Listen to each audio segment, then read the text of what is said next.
Yo, yo, yo, what's up, fitness family? Welcome to another episode of the True Fitness Podcast. I'm your host, Adrian Conway, and today we're jumping into a Q&A with Coach Conway. The question surrounds recovery. How do I optimize my recovery, Coach? And I want to share that I didn't get a lot of details and context from the person that asked this question, but I do want to share that it matters on how old you are, what your goals are, and what you want to achieve and balance that achievement with your everyday life. So let's start. The context of this needs to be the age and the training age of the athlete, first and foremost. So, are you someone in their 30s to 40s who recently started training hard because you love and fell in love with CrossFit, and now you want to keep taking your performance to another level? Or are you a teenage athlete who has been doing CrossFit for a couple years and your body's young and resilient and you don't need to worry about what you eat as much and how much you sleep because you have all these physiological adaptations still taking place as you mature into your adult body? Or are you 45 plus getting into your 50s or 50 beyond and you're balancing a professional career, children almost grown up or children out of the home, and you love training, but you would like to train more, but your body's just beat up? Okay. There are a lot of different categories, but these are the primary categories of athletes and clients that I work with. And so, what I want to do is educate you guys on some really simple and basic practices, that I think everyone can benefit from. First and foremost is follow a good program. And the reason why this is really essential is because the programming that you follow will dictate the amount of extra recovery needed to recover from that training session. An example is a lot of times in today's space, and this is what I see at CrossFit gyms globally when I teach level ones and level twos and we get questions about programming, is that if you're in an affiliate, you're following a program that is really packed with a lot of things. That means you go through a warm up, then you might do some skills, then you might do some strength, then you hop into a conditioning piece, then you might do some accessories at the end.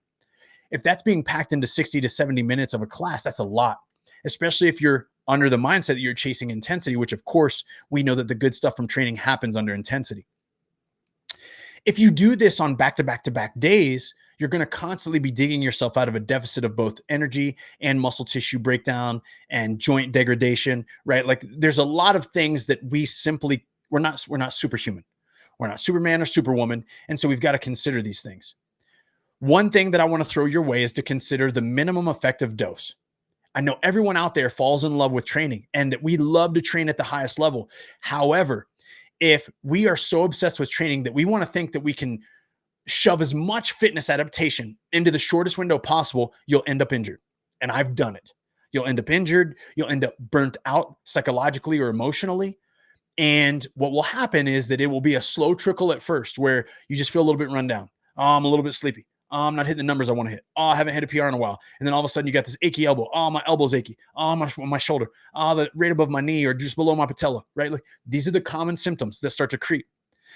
One, you got to look at your programming. Okay. Two, after the programming, you got to look at your nutrition. Now, let me back up though. Programming, good programming. What's that look like? Good programming looks like it gives you space in the hour.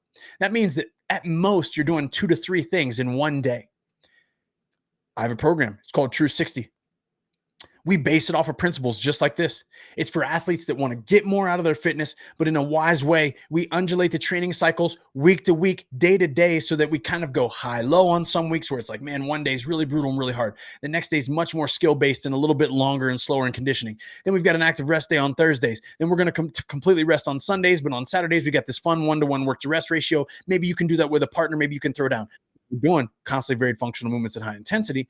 We're just placing them systematically throughout the week like good CrossFit programmers do in such a way to optimize the results. We have monthly focuses or bi-monthly focuses. Maybe we're working on really building up a resiliency and our ability to link together toes to bar. Then the next week it might be handstand push-ups. Then the next month it might be deadlifts and re-dips. And then we're going to bring it to an accumulation and do some testing at the end of the cycle. But how you do the programming matters, and what you do in the programming matters to your recoverability. So don't be ignorant to think that you're about to do whatever you want to do in the gym as hard as you can every day. And then, well, coach said I could cold plunge. Coach said that I could eat gummy bears. Coach said that I could do the sauna, and that no matter what, I should be recovered, because that's not it. That's not it. That's not the way it works. So point one is your program. Follow a good program, follow a good coach. If you don't like what you're doing, give feedback. If they're not willing to change that, if they're not willing to listen to you, it's not a good coach and it's not a good program and it's not probably a good leader and guidance that you're getting anyways.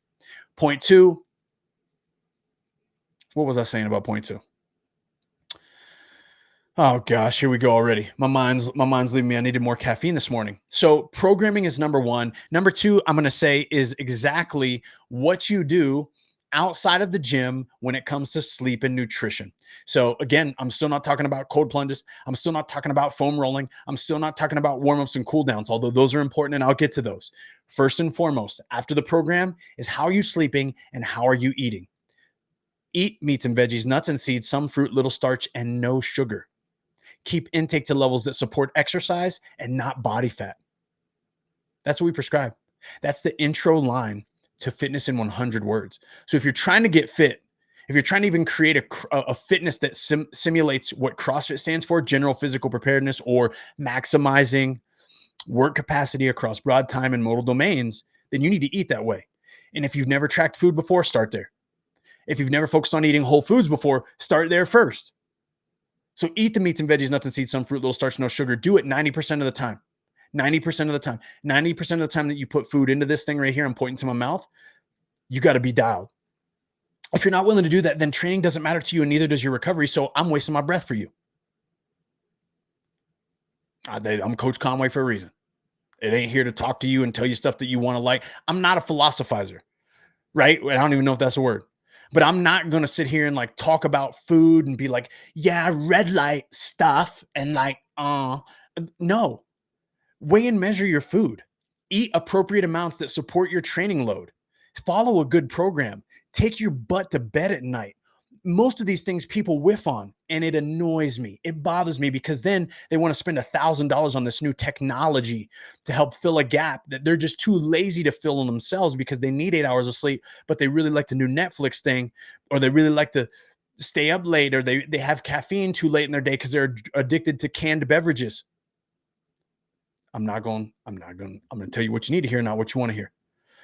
So first and foremost, follow a good program. Eat the way that you need to. And if you need help with that, we help with that. You see how I kick into this more gentle voice? Nutrition is complicated, folks. Nutrition is hard. Nutrition is stressful. Hey, I want to eat healthy, but my kids don't want to eat healthy. Hey, my spouse doesn't support me in this way. Hey, it's really expensive. Hey, I don't know how much to eat. Hey, I was once with this coach that had me in a deficit and then I don't know what happened. I had a plateau and then I wasn't performing good. There's a lot of complications, folks. We're here for it. It's what we do. I coach people through nutrition. My wife coaches people through nutrition. When we're completely full, we have resources to connect you with also other people who help people with nutrition and lifestyle practices that help them optimize their training in the gym and the results that they see in their life. So reach out to us. Shoot me a direct message on Instagram. Shoot info@True Fitness an email, and we'll get you connected and with whom you need to get connected to with your results in mind, or go to TTRU truefitness.com. Okay. So nutrition's complicated and it's hard, but that's got to be the thing. Sleep. Go to bed. 8 hours of sleep. That's the goal. I don't sleep 8 hours a night. I don't need it. I actually wake up before 8 hours. Doesn't matter when I go to bed. Doesn't matter when I wake up. I wake up consistently between 5:25 and 5:45. It depends on what responsibilities I have of me of that morning and before 6:30 in the morning. And I go to bed consistently around the same time. Your sleep habits need to reflect your goals. So I'm going to tell you something. If you pay a coach to coach you and then you don't prioritize sleep, to me, it's foolish. If you pay for programming that you want a specific intended outcome for, High Rocks race, CrossFit competition, CrossFit Open, I want to look good in my bikini when I go on this trip, I want to do whatever it is that you want to do. And then you have the audacity to be like, yeah, I'm not really going to bed on time. Shame on you. Shame on you. There's not an injection. There's not a pill that can substitute good sleep. What it does for us neurologically, what it does for us emotionally, what it does for us physiologically in our tendons, in our muscles, in our ligaments, in our bones, there is nothing that you can do to substitute for sleep. So, what's that look like? Sometimes it looks like you need to set an alarm on your phone before you go to bed at night to make you go to bed. If that's a problem that you have, that's okay. Sometimes you need to change your sleep environment. Make sure that your room is completely blacked out. Make sure that you have a fan or something going on as white noise. Make sure that your temperature is as cold as you can afford to have it, or that you can tolerate to have it, or that your spouse will let you get it as low as possible too. And be intentional with that. Set it at a temperature earlier will maybe perhaps make you sleepier sooner. Maybe it's about setting nighttime schedules and routines where you do some really deep breathing and perhaps some light stretching before you go to bed. This can help your tissues relax into that bed and into that mattress. Maybe it's some awareness in your nutrition and supplementation prior to bed. Maybe it's a little bit of magnesium. Maybe it's a magnesium glycinate product. I take one every night. I take fish oil and magnesium before I go to bed. Helps me stay asleep. I typically wake up to go to the bathroom. I typically wake up to go pee, especially if I've sauna during the day because of my hydration being increased. If I don't time out my electrolytes, this is just a byproduct of that. So I'll either take a scoop of Relight, dry scoop, a little quick swig of water before bed with my fish oil and magnesium, and I sleep like a baby. I feel really good. But these are all tricks of the trade that I've learned through my processes and through my time in the fitness industry, and I experiment with them regularly. Maybe it's you wearing red light glasses, or I'm sorry, blue light glasses, that because you want to spend time with your spouse, but they do watch shows and you want to watch some shows with them, but you also want to be optimizing your recovery for the time that you do get to spend in bed. Well, go do that. Go do that. Make it important though. So we've got programming, we've got nutrition, and we've got sleep. These are the most important things to consider. The next thing is what you do in the gym in excess that can actually help you recover. So I know I talked about the minimum effective dose. I think that's forever important. I want you to remember and consider the fact that when you get a stimulus, you want just enough to make you better. More than that will garner more time needed to recover. That means often the next day of training is going to be lower intensity. That means the next couple of days might be affected by this. So consider that minimum effective dose is the sweet spot. So with that considered, the way you prepare to train is important. This is where you might want to bust out the foam roller. This is where you want to spend some time in static stretches, opening the tissues up. Depending on what time of day you train, it's important, especially if you train early. You probably need more time on ergs to wake up your brain, to get some fluid between your vertebrae under your spine because you just were in bed and you got right to the gym, especially if you're going to do anything loaded. There are a lot of things that must be considered, but I will tell you that with the way that you prepare to train hard and the way that you come down off of that training hard will affect your longevity, will affect the way that your joints feel the rest of the day, and especially the way that they'll feel tomorrow. A good rule of thumb is that you need to feel good when you leave the gym. Now, again, if you're in a class atmosphere and you're used to like rushing around and hustling out because the class always goes over because it's too crammed with stuff to do, then you've got to really look at, are you achieving the minimum effective dose, and are you just having a bunch of fluff around that? Chase the intensity, get the meat and potatoes done right, then spend more time doing the easy stuff. Here's some of the easy stuff that I would say. You need to spend 5 minutes cooling down on a bike. You need to spend 2 to 3 minutes maybe foam rolling the tissues that got affected most in the workout. It could be your quads, it could be your glutes, it could be your hamstrings, it could be your calves, it could be your feet with maybe a lacrosse ball instead of a foam roller, it could be your lats, it could be your shoulders. Spend some time opening your chest. This is really important to me. A table stretch, look it up if you don't know what it is. A table stretch is a great way to open up your chest muscle, so stretching your pec minor, also your deltoids across the front of your chest, and even the bicep. This is important because a lot of times in CrossFit, we're hanging, we're pulling, we're pressing. Multitude of planes, perhaps. A lot of times it's overhead, a lot of times it's straight in front of us. Burpees, push-ups, ring dips, pressing overhead, push, press, push, jerk, toe to bar, where we're hanging and swinging, bar muscle up, knees to elbows, chest to bar, pull up, ring muscle up. You get the idea. Wall walks, all of it. Bench press. Come on. We need to restore these tissues. So these are some common things that you could do, right? This is very generic. So that means, of course, I don't know what kind of training that you're doing, but these are recovery tools that I think about. These are the meat and potatoes. I feel like I could program this as a general cool down for most of my clients, most of my members, and they would leave the gym feeling better than when they just finished the naughtiness that I just had them go through in regards to conditioning or AMRAPs or whatever it was. So feel better when you leave than when you came. I want to also encourage people to understand the value of bands for the back muscles, specifically the upper back and the muscles around your shoulder girdle and your shoulder blades, okay, and through your rotator cuff as well. So if you have something called crossover symmetry at your gym, where you can do like banded crossover T's, banded A's, banded Y's, banded Cuban press, banded face pulls, banded external rotation where they start maybe low around your knees and then you can get your elbows high and outside and rotate your arms down, resist slowly on the way back and return through that full range. These are muscle groups that often get neglected when we're in a class going for time and we're moving fast with heavy loads and we're constantly jumping stuff over our head. These are all things that I would do daily, and I try to do them daily. 39, going into the 40s, in just a few months into the fall. And I'm trying to be extra mindful of the way that I treat my body. Last couple of years, I was like, man, I kind of want to get back into some competition. So I was doing CrossFit regularly. And what would happen to me is during the open, and this is just goes to show that even coaches screw it up, is that going into the open, I would be doing my stuff. And what I would do is try to make sure that I'm getting in the hard work that I need to. And I would slack off on the time spent in the gym doing the easy training sessions, the recovery work, if you will. And I've had to start to adopt different approaches. It's almost like I've got to go hard one day, easy one day, hard one day, easy one day, hard one day. Like this is easier for me to maintain through a year than it is for me to go like hard, hard, hard, active rest, hard, hard, easy, or complete rest. Like I don't recover well enough there.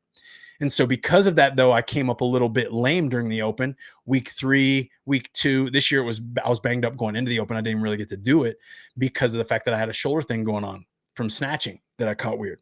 But that was also, when I look back, I was like a little banged up. I ignored myself. I was like, hey, I'm going to do this workout that I've already written up because I want to be accountable to it. And boom. Okay. Luckily, it wasn't serious, didn't need surgery. It healed up in about 6 weeks, but it was way too late for me to do anything with the open this year or be fit enough to hope to qualify in that 35 to 39 bracket. So I'm learning hard lessons still. But I'm Coach Conway here for you so that you don't have to do what I'm doing. You don't have to experience the same problems that I do or that I did. Learn from me so that you can have the easier way, my friend. So again, warm-ups and cool downs, also AKA easy workouts, something to consider. So some of my clients very clearly are on high-low approaches, and I'm talking daily, not weekly. Some of my young clients are on high-low weeks with like 1 week hard, high intensity, high percentages, high intensity metcons. The next week's more skill focused and more percentage based with the lifts, right? So RPE is much lower on the strength training and strength development. And then all of a sudden, what they see are great gains on that following week because they've almost fully recovered during the week, but we still moved. We didn't lose fitness. We trained fitness differently. We adapted new skills. Maybe we spent more time doing the easy stuff that they actually need work on. This matters depending on where you're at in your career, what you're good at, what you suck at, and what your goals are. So this is very independent of you. But what I want to say is that there's many ways to skin this cat. Now, if you train at an affiliate and you just follow programming, it's hard for you to do that because the workout's set and you're just joining in the group. But if you do that, I want you to remind you that you have freedom. Even though you're in a class. If I'm your coach and you come in, I'm running a class and you're like, yo, coach, I burned it down yesterday. I crushed it. I did the best I could. This is the weight I use this time I got. Today, I think I want to take it a little bit easy. What do you think? I'm going to say, man, yeah, take it easy. I like that. What's the purpose of you taking it easy, though? Well, it's just I noticed that I start to dig myself in a deficit. I want to come tomorrow. Tomorrow, I noticed that the workout's for time and it's pretty intense. I'm worried that if I go hard 3 days in a row, it's not going to be great for me, but I want to be here. Hey, that's intentional. That's not avoiding CrossFit as a methodology. That's not leaving out high intensity. That's representing what you believe you need, relative intensity to who you are and how last night went, how yesterday went, what tomorrow looks like, and you're applying the stimulus appropriately. So communicate that with your coach and go about it in that way. Again, what matters is that when you guys sign up for this stuff, and I know this is really interesting, right? Like people measure the fun they're having. People measure how they look in the mirror. Are you getting fitter and are you getting better at the stuff? If you're not getting good results, right? The product isn't good. If you want to keep the product good, you got to learn how to skin the cat in different ways. So good programming, good nutrition, good sleep, good warm-ups and cool downs. And then I'm going to get here with 0.5. I'm going to get here. Sorry, my hand started to leave the camera if you're watching this. Check this out. We got all these cool things like cold plunges and saunas and hot tubs and hot soaks. Use them. I believe that these can be weapons, but notice where they're at on the list. Don't use these as a band-aid to hide from bad programming because you want to just do more hard stuff, lack of nutrition, and focus on details of the things that matter most. Folks, I just can't get off this. Your metabolic performance, how you fuel the thing, dictates everything that you do. How you feel when the bite gets really nasty and your legs start to burn, nutrition. You can minimize, you can affect that. How your knees feel after a heavy squat day and they feel inflamed and they feel junky and full of fluid, nutrition. That can dictate a lot of that, right? There's just so much that your quality of sleep with the hours that you do get, nutrition. Holy moly, put your focus on it. Programming. I'm going to keep running this back. You're going to be annoyed with me by the time this is over, and I swear I'm almost there. Good programming, nutrition, sleep, warm-ups, and cool downs. You cannot avoid them. Then and only then do we focus on these extras, right?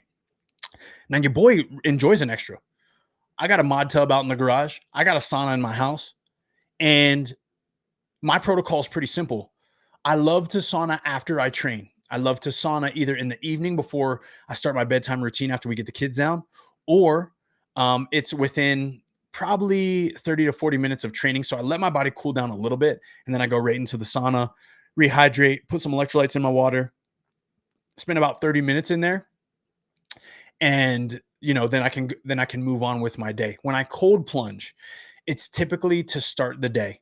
So if my legs are feeling heavy and tired from the training, I don't do it after I train because I want the stimulus of the fatigue, and I want the breakdown of the tissues, and I want the blood. I want all the things that are going to actually make the muscles grow and adapt to the stimulus that I just gave them in there. Unless I'm competing, then I want to expedite that, feel better, feel more fresh. So I do it in the morning to wake myself up, and it gives me a little bit of like this physiological arousal. I'm just like, oh, okay, I'm awake, I'm alert, and I feel ready to go. Even if I'm not about to train, I feel that way for work, recording podcasts, filming content, giving feedback on videos. It just gets me here. So I do that in the morning, and I'll typically, when I'm consistent with it, I haven't done it a ton in the last 2 months. And that's more of like a quality time thing with me trying to work before my children wake up and then having the day with them because it was summer. Now they're back in school. So I'm a little bit more structured with my routine, and I will be able to do that 3 days a week, approximately. I would say sauna 4 to 5 days a week after I'm training. Maybe one day a week I do a little contrast action, but I don't have a lot of time for that, where athletes often go into a sauna for 20 minutes, then they go into the plunge for maybe a minute or two, then they rotate in and out for like 4 to 5 rounds of that. You can do whatever you like. I keep my cold plunge rate around, I would say it's between like 47 and 49 degrees. So it's not as cold as it can get. It's not as cold as a lot of people like to keep theirs. But I don't want a physiological shock to my system. I don't need something that's going to beat me up more. I want to feel fresh. I want to have a temperature set that allows me to stay in there for about 3 minutes and feels like it does the job that it's meant to do. And that gets me there. Hot soaks. If you don't have a sauna, check this out. If you have a bathtub, fill it with hot water. Get in before it's filled so that you can make it hotter, because it's like slowly cooking you, right? Instead of getting in and shocking your system with like terribly hot water. Put Epsom salt in there. Go buy some Epsom salt, the cheapest kind that you can find. It doesn't need to be fancy scented. That's all extra, right? If you want to be extra fancy, get the scented stuff and only use a little bit just to get the scent, but use a lot of the other non-scented salts. This can rehydrate your body. It's a strange thing, but our skin absorbs stuff, folks, whether you realize it or not. But sitting in this soak is a great thing to do in the evenings. It really brings down your overall physiological stimulus and arousal from the day and allows you to get very relaxed, really high quality sleep. I prescribe it for my athletes even when they compete. Of course, they cold plunge after the events and they cool down. So they motor their bodies a little bit there to almost get them back to that homeostatic temperature. Then in the evening, after they've eaten about as much as they can tolerate, they get to sit in the Epsom salt, and it helps them recover from the day-to-day activities. So if you think about some of these things that I've mentioned, and of course, if you got a hot tub, use that thing, right? Use that thing. And again, heat to the joints. I like to if I'm in the tub, I like to be neck down. If it can be filled that high, if I'm in the hot tub, I'm going to be neck down as much as I can. Even if it's waist down and you're getting your hips, your low back, your knees, your ankles, your feet, tremendous benefits are going to come from a longevity perspective and from a tendon health perspective on how you feel, and often the positions that we put ourselves in with CrossFit. So those are my 5 for you guys. I want you to think about how you can apply this. How can you digest the program that you're following or the routine that you're in? Is it quality? How do you look at your nutrition? And if you need advice, please reach out. And that just means send me a DM, ask me a question. I'll do the best that I can do to help you. If it's going to cost you money, I'll let you know and say, hey, schedule a call. You'd probably need to become a client to get this detailed type of response, or to help me set up this structure, or give you meal plans, or whatever it is. You got to study your programming. You got to study your nutrition. You got to be a student of your body with sleep. Think about what works for your family's lifestyle. Think about how you and your spouse can get to bed at the same time so that you don't have a disturbance when maybe they come to bed a little bit later. What can you do to coerce that type of consistency? If you're single, you just got to make some choices, and it's easy because ain't nobody there negotiating with you, right? You don't got no one else to consider. Just go to bed. But set up a structure that feels good so that you can stay with it. I have this conversation with so many people all the time about recovery, about optimizing their performance. Of course, optimizing their performance always comes back to recovery. A lot of it comes down to the mindset too, which we'll have another discussion about that because there's plenty of questions about that. But I want to encourage you guys by starting there: programming, sleeping, nutrition, and then warm-ups and cool downs. How are you taking care of yourself in and out of the gym with extra movement, with extra static stretching? That stretching before bed that can help your bedtime routine and sleep. It will also make your joints feel better when you wake up in the morning. Then guess what? You might need a little less time to feel like you got to prep and prime to get into an overhead squat with a PVC pipe. All of this stuff affects one another. And then and only then, guys, is it the extras. It's the cold plunge. Hit it in the mornings. That's my favorite time. It's the sauna or the heat after you train. It's the hot soak at night, 4 to 5 days a week. I know it's going to eat into your time. Hey, put on a podcast, learn something. Let me join you in a tub in your headphones, or playing on your phone, and educate yourself about fitness or be inspired about X, Y, or Z. But pour into yourself. Read a good book. And then, of course, if you got the beauty to have a hot tub, use it. And it's akin to the hot soak. So there's a lot of ways, folks, for you to enhance your recovery. I hope this gave you a little bit of value here. I know I ranted for quite a while. This went about 12 minutes longer than I expected it to. So the idea here is to give you those 5 tips to constantly be digesting and processing. What am I doing? Is it all on purpose? Is it making me better? Am I going too intense all the time? This is a programming and a training perspective. Then what are you doing with the other 24 hours of your day? That's nutrition and that's sleep. Then how are you treating your body to get ready for the training and before you leave the gym? Is anyone helping you with cool downs? Are you stretching appropriately? Are you taking care of those tissues so they feel better when you leave them before you got there? And then lastly, all the tricks of the trade that you can invest in and have a lot of fun with. I hope this brings you some value. If you got other questions, please hit me up. Better yet, do hit me up and talk to me about something that you want to learn more about. And if you feel like I could bring you some value on educating you on how to train the movement, how to progress the movement, how to adjust the program, how to navigate something complicated within the 4 walls of your CrossFit affiliate, or whatever it might be, I'd love to offer that up to you.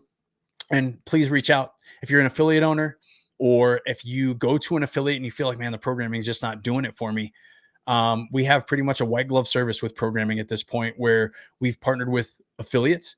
We write them a custom plan based on the equipment that they have, the flavor that suits their gym. We put it into the app that they utilize, and we are open to feedback, and we adjust it as we go. We have specific focuses for different affiliates each month, and each 6 weeks or 8 weeks, depending on what their goals are. We can tie in some fun benchmark workouts, but we offer a service that we felt like was pretty unique within the space. We've been doing this for the last 1.5 years or so, and it's had some really wonderful fruits, some great relationships with affiliates across the United States so far, and we're willing to branch out even further than that. So reach out if you got questions about our affiliate service, and if you got questions about anything else that we offer, from nutrition to one-to-one program design to even all access or the group programs that we offer.